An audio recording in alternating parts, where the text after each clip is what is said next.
Today is the 4th of August, so we continue with the Khandha-samyutta, the aggregates, 22.49. On one occasion, the Blessed One was dwelling at Rajagaha in the bamboo grove, the squirrel sanctuary. Then Sona, the householder's son, approached the Blessed One. The Blessed One then said to Sona, the householder's son, Sona, when any ascetics and Brahmins, on the basis of form, which is impermanent, suffering and subject to change, regard themselves thus, I am superior, or I am equal, or I am inferior. What is that due to, apart from not seeing things as they really are? When any ascetics and Brahmins, on the basis of feeling, on the basis of perception, volition, consciousness, which are impermanent, suffering and subject to change, regard themselves thus, I am superior, I am equal, or I am inferior. What is that due to, apart from not seeing things as they really are? So now when any ascetics and Brahmins do not on the basis of form, feeling, perception and volition and consciousness, which are impermanent, suffering and subject to change, regard themselves thus, I am superior, I am equal, or I am inferior. What is that due to, apart from seeing things as they really are? So here the Buddha is saying, if a person does not see things as they really are, that means he still has the self. So because he has the self, and so he considers that there are others. So he has the views, I am superior, or I am equal, or I am inferior when compared to others. But if a person knows the Dhamma and his mind is very clear from obtaining samadhi, then he will see things clearly, and he will have obtained the vision of the Dhamma, and then the Buddha says that he would not have views such as this, I am superior or equal or inferior. What do you think, Sona? Is form permanent or impermanent? Impermanent, Venerable Sir. Is what is impermanent suffering or happiness? Suffering, Venerable Sir. Is what is impermanent, suffering and subject to change, fit to be regarded thus? This is mine, this I am, this is myself. No, Venerable Sir. Similarly, is feeling, perception, volition and consciousness permanent or impermanent? Impermanent, Venerable Sir. Is what is impermanent, suffering or happiness? Suffering, Venerable Sir. Is what is impermanent, suffering and subject to change, fit to be regarded thus, this is mine, this I am, this is myself. No, Venerable Sir. Therefore, Sona, any kind of form whatsoever, whether past, future or present, internal or external, gross or subtle, inferior or superior, far or near, all form or bodies should be seen as it really is with correct wisdom thus, this is not mine, this I am not, this is not myself. Similarly, any kind of feeling whatsoever, any kind of perception, volition, consciousness, whether past, future or present, internal or external, gross or subtle, inferior or superior, far or near, all such aggregates should be seen as it really is with correct wisdom. This is not mine, this I am not, this is not myself. Seeing that, Sona, the instructed noble disciple, experiences revulsion towards body, revulsion towards feeling, perception, volition and consciousness. Experiencing revulsion, he becomes dispassionate. Through dispassion, his mind is liberated. When it is liberated, there comes the knowledge, it's liberated. He understands, destroyed his birth. The holy life has been lived. What had to be done has been done. There is no more for this state of being. These last few paragraphs that I've read is quite standard. The Buddha will say, here he's talking about the 5 aggregates. So he will ask whether the aggregates are permanent or impermanent. Then the disciple will say it's impermanent. And then he'll ask, what is impermanent? Does that give happiness or suffering? And then they say suffering. And then he'll say, what is impermanent, suffering and subject to change? Is it fit to regard it as this is mine, this I am, this is myself? And they say, no, Venerable Sir. And then the Buddha will say, therefore, any kind of aggregate whether past, future or present, internal or external, gross or subtle, etc. All these aggregates, these 5 aggregates should be seen with correct wisdom. Thus, this is not mine, this I am not, this is not myself. So normally when the Buddha gives such teachings, if the disciple's mind is very clear, then they will experience disenchantment with the aggregates and dispassion, and they let go the clinging in the mind, and they will become liberated. So this is this teaching actually is very helpful to a disciple to become enlightened, provided the disciple is ready for enlightenment. The next sutta is 22.53 at Savatthi. Monks, one who is engaged is unliberated. This word is engaged. Disengaged is upaya. And then the Pali dictionary, this page 890. The Pali dictionary gives the upaya, the translation as attachment. So sounds better. Monks, one who has attachment is unliberated. One who has no attachment is liberated. Consciousness monks, while standing, might stand attached to form, based upon form, established upon form. With a sprinkling of delight, it might come to growth, increase and expansion. Or consciousness, while standing, might stand attached to feeling, attached to perception, attached to volition, and based upon volition, established upon volition. With a sprinkling of delight, consciousness might come to growth, increase and expansion. Monks, though someone might say, apart from body, apart from feeling, apart from perception, apart from volition, I will make known the coming and going of consciousness, its passing away and rebirth, its growth, increase and expansion. That is impossible. Stop here for a moment. So here the Buddha is saying that the consciousness is attached to the body, feeling, perception and volition. And then if there is delight in this or that, then consciousness will come to growth, increase and expansion. And then this last part is very important. The Buddha says, if someone says, apart from body, feeling, perception, volition, I will make known the coming and going of consciousness, its passing away and rebirth. That is impossible. In other words, you cannot separate consciousness from the other aggregates. These 5 aggregates must always come together. So if you don't understand this, you might think there is a being which is formless. It has no body. It's just pure consciousness. Like some people think, concept of Kuan Yin, Tzu Chai. Kuan Yin has no body, so Kuan Yin has no suffering. There's no such being. Because any being, if you have consciousness, the consciousness must rest in a body. Must rest in a body. You must have this body for consciousness to dwell in. So, because of this, so you see like this, the highest realm, the formless realm, the beings there, their bodies are so fine that they are not seen by other beings, so they are called formless.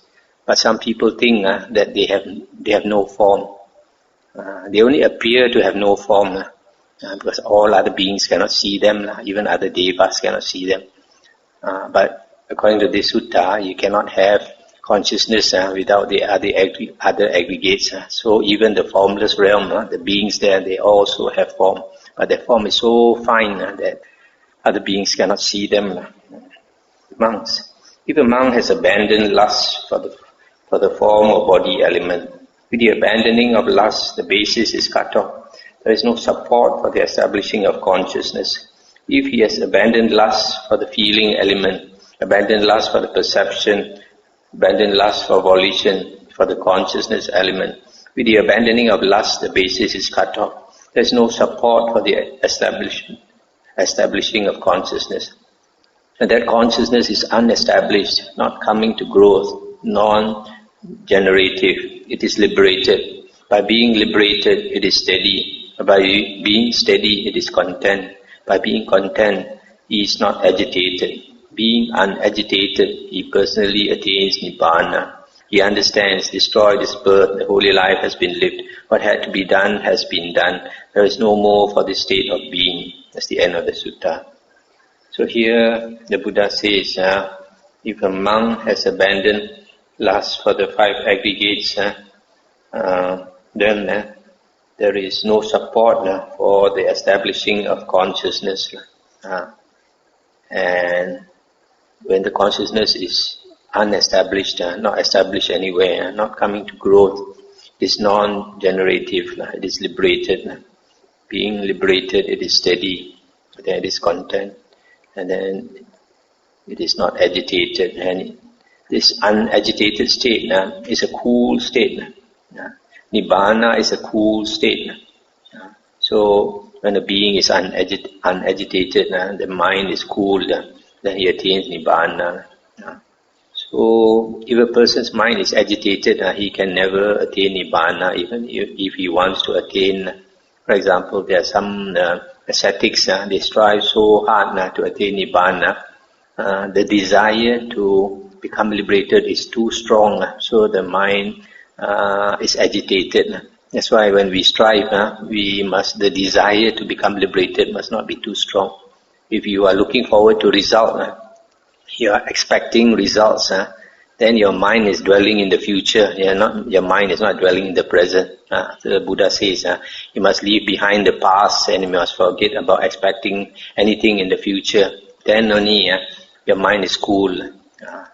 So a lot of people make the mistake because in the worldly life, we always want results, right? Success is shown by results. But in the spiritual life, it's the other way. In the spiritual life, we let go, keep letting go. Keep letting go until there's no more to let go. Even yourself also you let go. So if there's no self, what is there to gain? So you must always remember, don't be greedy for results. If you're practicing, you do your work. If you're not making progress, that means your time is not ready yet. Don't become agitated. I practice so hard, I'm not getting results. So, because your mind is agitated, if your mind is agitated, then of course you don't get result. So here you see, the interesting thing is, when there is no lust for the 5 aggregates, and the basis of consciousness, no support for the establishment of consciousness. So it is, it does not grow, it is liberated, it is content, and it is unagitated. There are states of consciousness which are very high, like in the suttas they say about signless concentration. There's no sign, it's like no object. So then there's a state called the cessation of perception and feeling, where the 6 consciousness stops. And although the 6 consciousness stops, when a monk dwells in that state, he's still alive. Although the breath has stopped, the consciousness has stopped, the heart has stopped. So if a person does not know, you go and examine him, you think he's dead. The only difference between him and a dead person is that a person who enters this nirodha state, cessation, the body is still warm, he still has body heat, meaning he still has life. So if he still has life, there's probably some other kind of consciousness in the body. So that's why here it says, even though that consciousness is unestablished, it is liberated, it is steady, it is content and all that. If there's no consciousness, how can the consciousness be steady and content and unagitated? The next sutta is 22.54, Savati, monks. There are these 5 kinds of seeds. What 5? Root seeds, stem seeds, joint seeds, cutting seeds, and germ seeds as the 5th. And if these 5 kinds of seeds are unbroken, unspoiled, undamaged by wind and sun, fertile, securely planted, but there is no earth or water, would these 5 kinds of seeds come to growth, increase and expansion? No, Venerable Sir. According to the commentaries, they have some interpretation about these 5 seeds, but it seems to be wrong. At the bottom of the sutta, the Buddha explains what these 5 seeds mean. If these 5 kinds of seeds are broken, spoiled, damaged by wind and sun, unfertile, not securely planted, but there is earth and water, would these 5 kinds of seeds come to growth, increase and expansion? No, Venerable Sir. If these 5 kinds of seeds are unbroken, unspoiled, undamaged by wind and sun, fertile, securely planted, and there is earth and water, would these 5 kinds of seeds come to growth, increase and expansion? Yes, Venerable Sir. Monks, the 4 stations of consciousness should be seen as like the earth element. Delight and lust should be seen as like the water element. Consciousness together with its nutriment should be seen as like the 5 kinds of seeds. Stop here for a moment. So here the 5 kinds of seeds represents consciousness together with its nutriment. These 4 stations of consciousness, sometimes the Pali word is vijnana titti. Sometimes it's called the abodes of consciousness. But in the Pali dictionary, they always talk about 7 abodes of consciousness.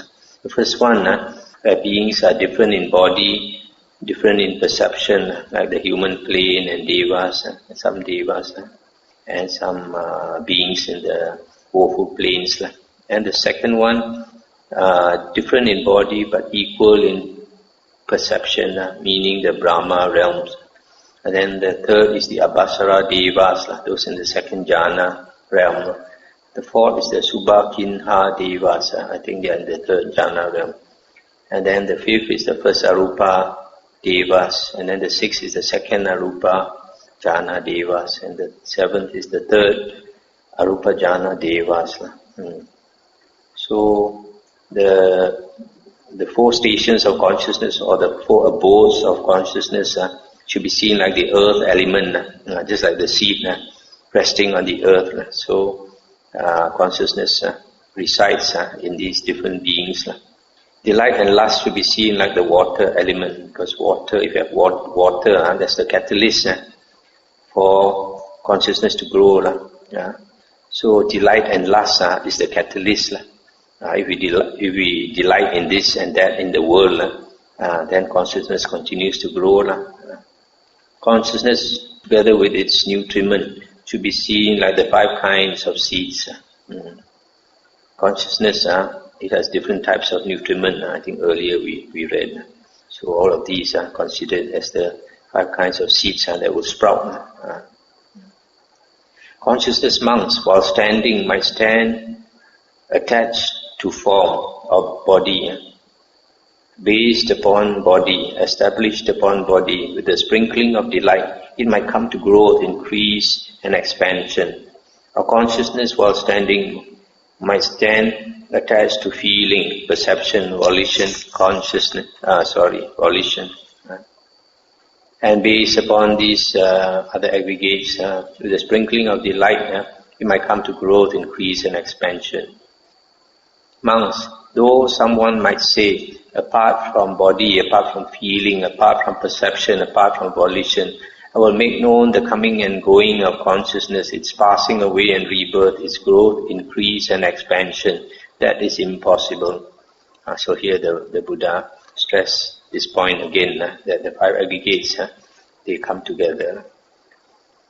Monks, if a monk has abandoned lust for the body element, with the abandoning of lust, the basis is cut off. There is no support for the establishing of consciousness. If he has abandoned lust for the feeling, perception, volition, consciousness element, with the abandoning of lust, the basis is cut off. there is no support for the establishing of consciousness. And that consciousness is unestablished, not coming to growth, non-generative, it is liberated. By being liberated, it is steady. By being steady, it is content. By being content, he is not agitated. Being unagitated, he personally attains Nibbana. He understands, destroyed his birth, the holy life has been lived. What had to be done has been done. There is no more for this state of being. So here the point of this sutta is that if we let go the desire for the five aggregates, which is basically body and mind, then there's no support for consciousness, because consciousness resides in the body and in the mind. So when there's no lust for this body and mind, then consciousness will not continue to grow. The other point I want to see here, just now I said that the five aggregates come together. That is on condition that there is consciousness. Once you have consciousness, the other aggregates must be there. Body, feeling, perception and volition. But there is another state which is, there's a type of beings called the asanya satta. In the fourth jhana realm, there's a type of beings which have body but no consciousness. They have body but no consciousness. Without consciousness, so there's no feeling, there's no perception, there's no volition. It's just like a block of wood. They just exist for a long time in the fourth jhana realm. And the moment consciousness starts, they will die from there. This state, I've never seen any book talk about this state. But I like to make a guess about this state. Because in the Vinaya books, the Buddha described how he was practicing very hard to attain liberation, and how he tried all various ways to end suffering, in other words, end his existence. And one of the ways he tried was to use his mind to force the mind to stop. So because his mind was very strong, because he had attained even the arupa jhanas, so his concentration, his mind was extremely disciplined.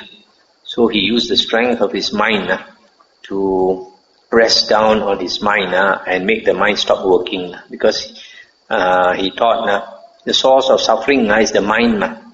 As long as the mind is running, as long as we are conscious, as long as we are aware, then we are aware that we are suffering. If there is no awareness, then there is no suffering. So he used his mind and exerted his mind to stop the mind from functioning. But although he tried quite hard, he did not succeed, luckily for us. So after that, he gave up that method. But since he had tried that method, I would assume that there are other ascetics who have also tried it. So if they had succeeded, the mind would have stopped working, become unconscious. Very unconscious for a certain while, for a certain period, and after that, consciousness will come back. So because they have trained their mind to do that now, when they die, I think they are born in that realm. But that shows, since that realm is in the fourth jhana plane, that shows you can only do that if your mind is at least you have attained the four jhanas. Because when you have attained the four jhanas, the mind is very, very strong. So that was just a passing remark.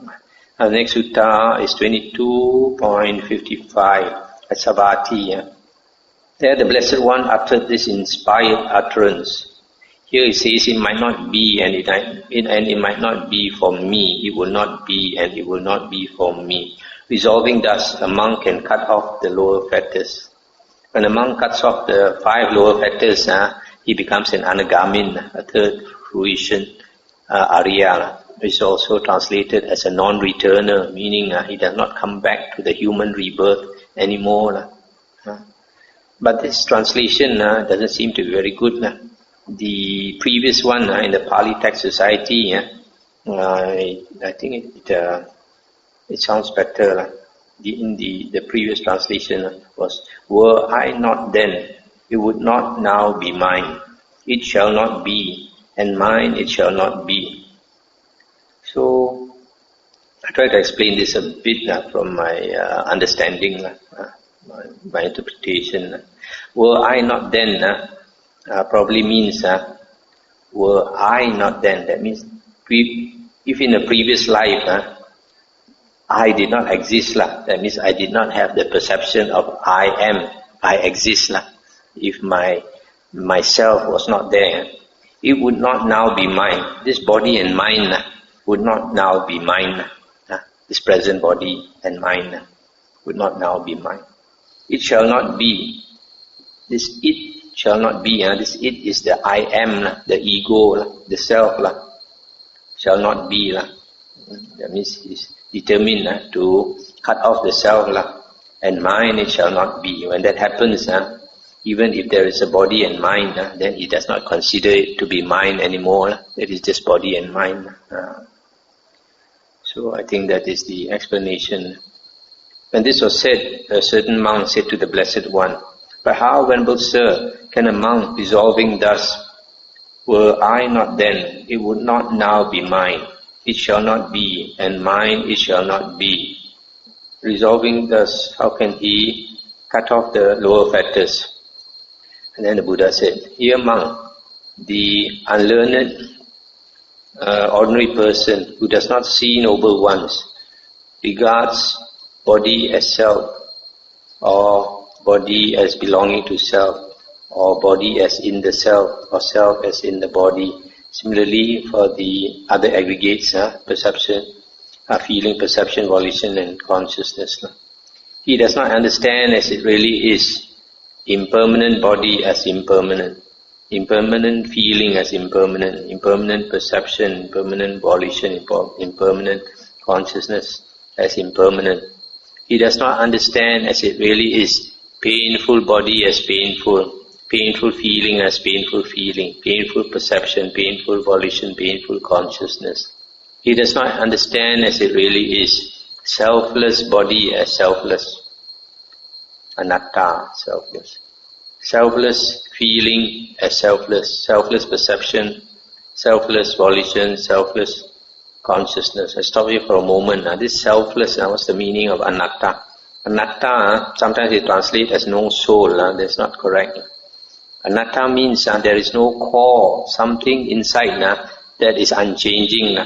If there's something inside us that does not change, then we can identify that to say that is me, because it doesn't change. But if everything in the world is changing, changing meaning arises and passes away, arises and passes away. Everything in this world has a birth, has a continuation and ceasing. So if you identify anything in the world as I or mine, in a short while it will cease to exist. So where did that I go? Where did that mind go? Right? So that's the meaning of anatta. There is no thing that is permanent, that does not change. And no such thing in the world. Everything in the world is arising and passing away according to conditions. So because everything is arising and passing away, there's nothing you can identify as yourself, because whatever you identify is going to cease to exist. So it's the same with the aggregates. All the 5 aggregates are selfless because they are impermanent and always changing and will cease. He does not understand as it really is, conditioned body as condition, conditioned feeling as condition, conditioned perception, volition, consciousness. He does not understand as it really is. Body will be exterminated, will die, will pass away. Feeling will be exterminated. Perception, volition, consciousness will be exterminated. Stop here for a moment. This one, conditioned body, because in the world, everything is arising and passing away according to conditions. So everything in the world is conditioned by certain conditions. It comes into existence because of certain conditions. That's why it's called condition.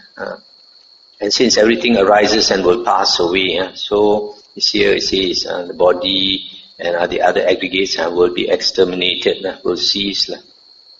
The learned noble disciple monk who sees noble ones, etc., does not regard body as self, does not regard body, feeling, perception, consciousness as self or as belonging to the self, etc.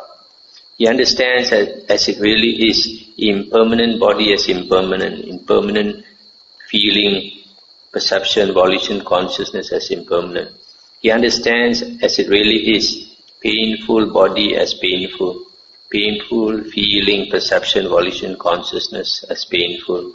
He understands as it really is, selfless body as selfless feeling, perception, volition, consciousness as selfless.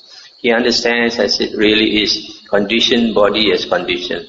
He understands as it really is, conditioned feeling, perception, volition, consciousness as conditioned. He understands as it really is, body will be exterminated.